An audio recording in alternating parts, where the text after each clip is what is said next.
Ladies and gentlemen, please listen to the following special announcement. In the beginning was the Word. Me. Then came sentences. Me is. The invention of fire brought us prime-time storytelling. It was the best of times. It was the worst of times. And voice fiction was born. A few 100,000 years later, voice fiction podcast blossomed from the fertile mind of Captain John Tadrzak of Misfits Audio. Everything you wanted to know about audio drama from people who actually do know. Hi, I'm Uncle Roy Yokelson. I'm Glenn Haskell. Hi, I'm Bruce Press. Acting, auditioning, copyright laws, writing, audiobooks. I'm Russell Gold. I'm Jim Smagata. Hi, I'm Julie Hoverson. Hi, I'm Karen Kaler. Production, music, all this, and the most sanguine explanation for the undying popularity of post-apocalyptic zombie cannibals you're ever likely to hear. Voice Fiction Podcast, starting January 1st at voicefiction.com.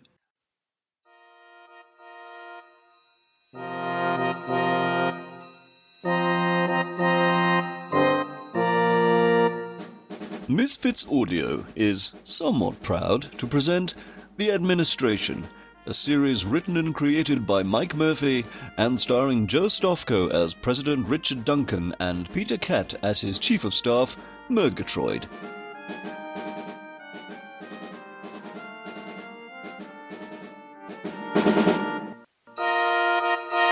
Episode 10 is entitled Take Me to Your Leader.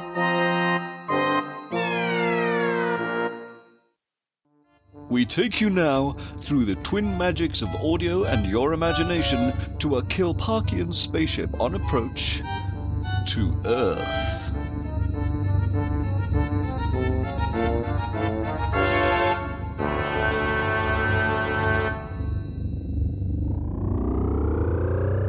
This is Spacecraft 1 to Kilparkian Flight Control.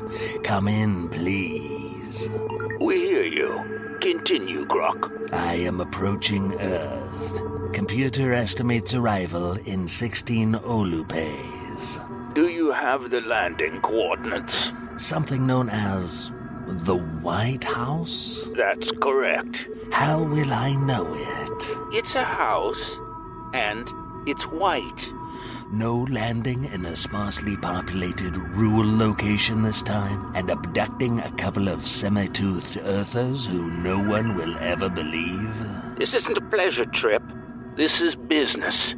The President of the United States lives in the White House. You recall our demand of the Earthers? I do. Remember, if you encounter any resistance, your ship's engines can be set to self-destruct. The resulting blast will destroy the entire planet. Good riddance to them. Gruk, if that happens, you'll die too. Oh, yes. I hadn't thought of... I'll call you back when I touch down. Gruk out.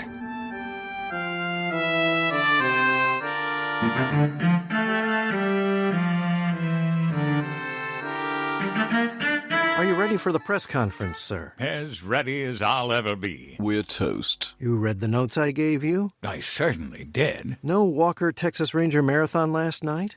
No, the people at the Action Channel took it off the air. Can you believe it? Shocking. They put the Love Boat on in its place. Don't get me wrong. Gavin McLeod's a nice guy, but he's no Chuck Norris. Praise indeed. The Action Channel is airing Love Boat reruns? It seemed like a strange choice to me, too. But there it was. And now I can't get that darn theme song out of my head. Set a course for adventure. Bull! There's no adventure on that boat. Just lots of hugging and kissing. Now, Chuck Norris. There's adventure guaranteed. Can you say obsessed? Might you have had the TV tuned to the wrong channel? No way. The Action Channel is on 103. It always has been. Didn't Federal Cable just change their channel lineup? They did. You mean that Walker might still be on? Very possibly. I'd better check. Later, Mr. President, later. But it's Walker, Mergatroid. Walker! I know what it is, sir, but you have the press conference coming up very soon. Right. Maybe I can check afterwards? You may. That will give you something to look forward to. Oh, boy. So, you read my notes? Yes. Did you understand what you read? Most of it. What didn't you understand? I can't remember. Do you want some jam on that toast, Mr. Mergatroid? We'll have to hope for the best. I'll begin praying now, shall I? Yeah, what do you think the press will ask me about, Mergatroid? Well, for one thing, you can be certain they'll ask about Senator Smith's new tax proposal. Oh. Something wrong? Well, that's one of the things I remember not understanding. We're rapidly running out of bread. It's very simple, sir. When you're asked about the senator's tax proposal, all you have to say is that your administration has it under review to be certain it doesn't unduly burden the middle-class American taxpayer. Well, that sounds good. I better write it on my palm. Please don't. What the deuce? What else do you think the press will ask about? I think you can count on a few questions about this. Wow! This is incredible. It's landing right on the lawn. Shouldn't we call someone? Definitely. Call Tom Porter. Who's he? The groundskeeper. That spaceship is going to make a mess out of the lawn.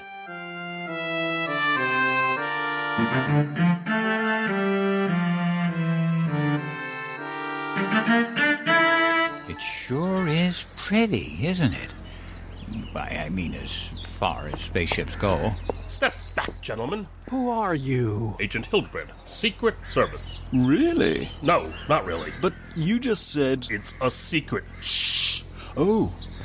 And what service do you truly provide? I can't tell you without killing you immediately after. That seems a trifle drastic. May I have a hint? It's not tax preparation. Fascinating. Agent, whatever your name is, what are we going to do? There's a spaceship parked on the White House lawn, for crying out loud. I'm aware of that. Don't you have a plan? A secret plan? No. Why not? Well, the topic of space aliens never came up at our secret meetings.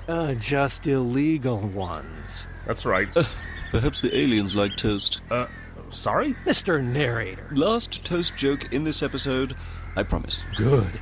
You're simultaneously irritating me and making me hungry. We need to contact whoever's in that ship. What do you expect us to do? Walk up to it and knock? Hello in there. Mr. President! Come out, whoever you are. Have you ever heard of Chuck Norris on your planet? Nearly 50 men and women have served as President of the United States. Powerhouses like Lincoln, Kennedy, and Mandelbaum. And Earth's first contact with an alien race occurs during the Duncan administration.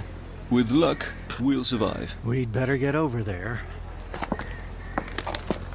Hello? Mr. President, stand behind me!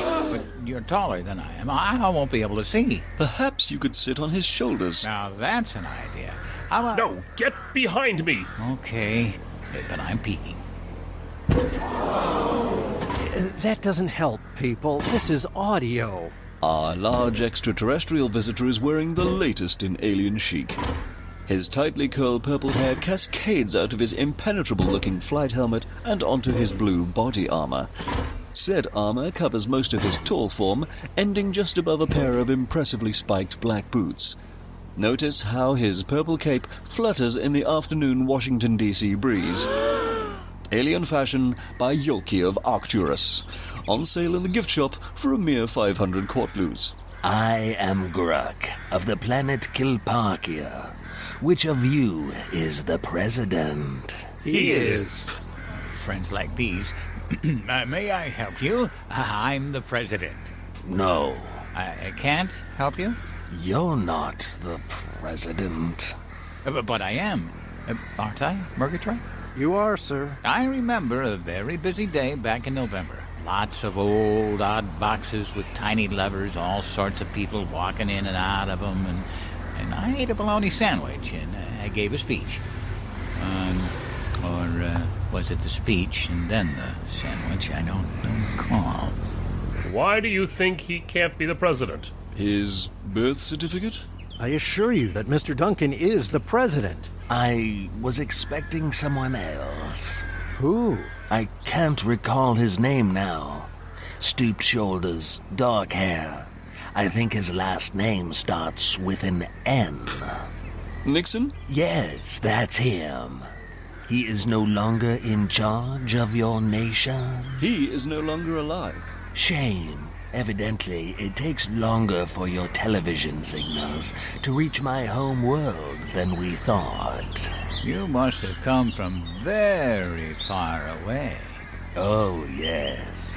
When I blasted off this morning, Banishek had just premiered. Why did you want to speak with Mr. Nixon? We Kilparkians are fascinated by him. His voice, his hair, the odd thing he does with his fingers. We want to study him. Too bad he's dead. I don't suppose his family would allow us to take him anyway. I doubt it. Not worth asking. No. All this way for nothing. You should have called. Mr. President, with your permission, I will leave my ship parked here until tomorrow morning. Then I will return to Kilparkia. That's fine with me. You don't want to leave now? I don't like driving at night. Well, may we offer you some hospitality? Such as? Some food? I'm afraid my dietary needs are very different from yours. At least, according to the TV commercials I've seen. For sustenance, I require a complex mixture of tasteless chemicals and minerals that your kind would consider inedible. We don't have anything close? Perhaps some corn dogs? Hildebrandt? I'm sure we can rustle some up, sir.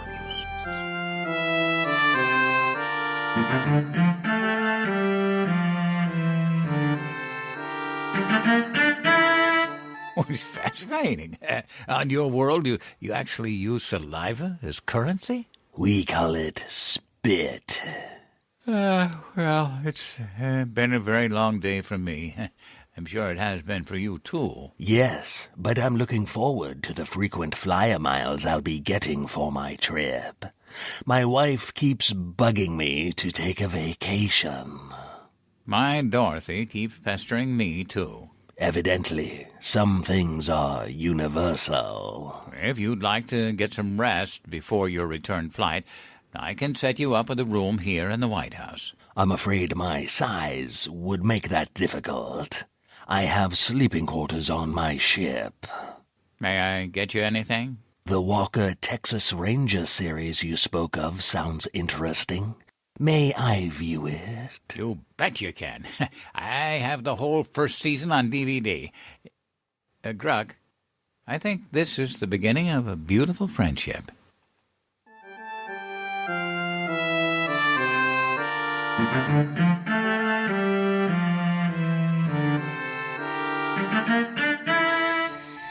May I come in? Certainly. This way, Mr. President. Please wipe your feet.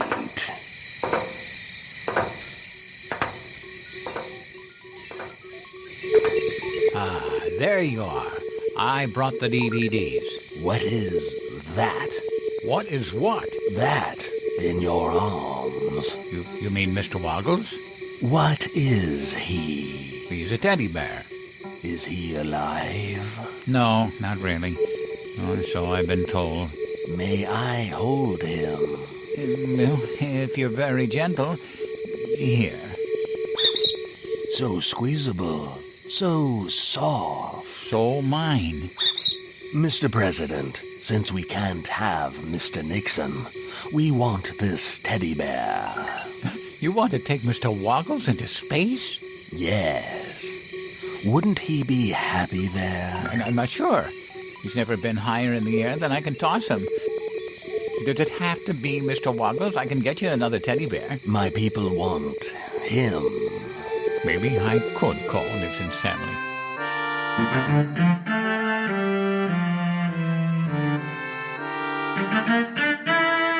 Can you believe it, Mergatroid? Gruk wants to take Mr. Woggles back to his home planet. Are you going to let him have it? How dare you? Sir, do I have to remind you that Gruk is the first alien to visit Washington, D.C.? I know that. He's parked on my lawn. Is a teddy bear too much to give up for good interplanetary relations? It's not just any teddy. It's Mr. Woggles. The bear who got me through the good times and the bad times. The bear who made me want to go on after losing the New Hampshire primary. Oh, the bear who helped me with my toilet training. I didn't know you'd had him that long. And only for a few years. Sir, you have to give the alien Mr. Woggles. Why? If word gets out that Gruk wanted your teddy bear and you refuse to give it to him, we're sunk. If word gets out that you have a teddy bear, we're sunk. Gruk is leaving in a few hours. You need to make your decision. What will it be?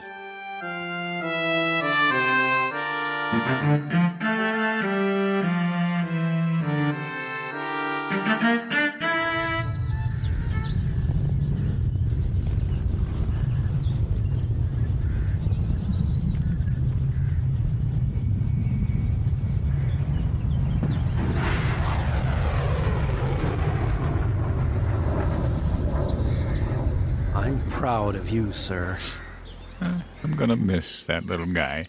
Doesn't it make you feel better that Mr. Woggles is promoting interplanetary peace and goodwill? Yes, but I still wish we had dug up Nixon instead. Sir! We'd better go inside. Lots of work to do. Wait a moment.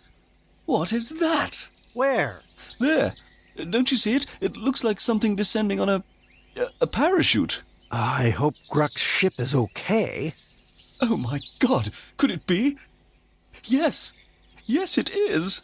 It's Mr. Woggles. Oh, happy day. He's coming in for a landing. Got him. Sir, please don't hug Mr. Woggles near the press. Oh, yes, right. Why did Gruk toss him out the airlock? Look! There's a note attached to the back of the teddy's bow tie. Oh, what does it say? Mr. Woggles stinks. Don't you ever wash him. Love, Gruk. Misfits Audio has presented Episode 10 of The Administration, Take Me to Your Leader. The series is written, created and produced by Mike Murphy. It stars Joe STOFKO as Richard Duncan and Peter KATT as Mergatroid.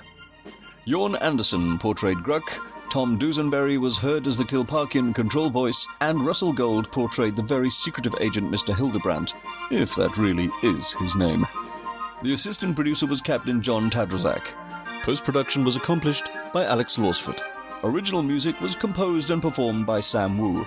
Please visit his website at the61.com/Sam1010. The art directors are Stephen Sash Scott and Alexa Chipman.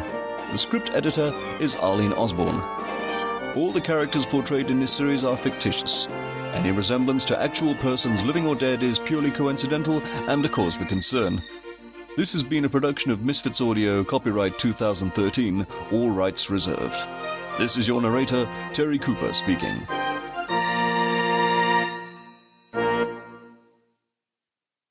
Houston, the teddy has landed. That's one small step for a bear, one giant leap for bearkind. Sir? Wait a minute. Gruk never gave me back my Walker DVDs. Mergatroid! Mergatroid! Call NASA! Call NORAD! Quick! Ladies and gentlemen, may I be permitted just one more toast joke?